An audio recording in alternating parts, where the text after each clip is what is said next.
Bro நான் எக்ஸ்பீரியன்ஸா போயிட்டு ஜோகோல சாஃப்ட்வேர் டெவலப்பருக்கு இன்டர்வியூ அட்டன் பண்ணும்போது எனக்கும் ஆப்டிடியூட் ரவுண்ட் வந்து வைக்கிறாங்க ப்ரோ. ஏன் வைக்கிறாங்க அப்படின்றது நிறைய பேர் கேட்கறாங்க. ஜோகோல ரெண்டு விதமான ரெக்ரூட்மெண்ட் நடக்கும். ஒன்னு ஃப்ரெஷர் ரெக்ரூட்மெண்ட். இந்த மாதிரி ஃப்ரெஷர் ரெக்ரூட்மெண்ட் நடக்கும்போது 0 to 3 years ஆஃப் எக்ஸ்பீரியன்ஸ் அப்படின்னு போடும்போது அந்த பிளேஸ்ல நீங்க எக்ஸ்பீரியன்ஸ் பர்சன் போயிட்டு அப்ளை பண்றீங்க. ஸோ அது ஃப்ரெஷருக்காக நடக்கிற ரெக்ரூட்மெண்ட் அண்ட் எக்ஸ்பீரியன்ஸுக்காக தான் நடக்குது. பட் அங்க வந்து பாத்தீங்கன்னா ஃப்ரெஷருக்கு என்ன மெத்தட் என்ன நம்பர் ஆஃப் ரவுண்ட்ஸ் வந்து ஃபாலோ பண்றாங்களோ அதே தான் வந்து எக்ஸ்பீரியன்ஸுக்கும் ஃபாலோ பண்றாங்க. ஸோ இந்த 0 to 3 years அந்த மாதிரி ஃப்ரெஷர் ரெக்ரூட்மெண்ட்ல நீங்க போயிட்டு அப்ளை பண்ணும்போது உங்களுக்கு கண்டிப்பா ஆப்டிடியூட் ரவுண்ட் இருக்கும்.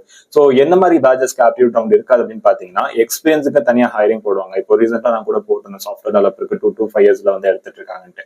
அந்த மாதிரி நீங்க போயிட்டு அப்ளை பண்ணும்போது உங்களுக்கு ரவுண்ட் 2ல இருந்து ஆரம்பிக்கும். உங்களுக்கு ஆப்டிடியூட் ரவுண்ட் வந்து வைக்க மாட்டாங்க.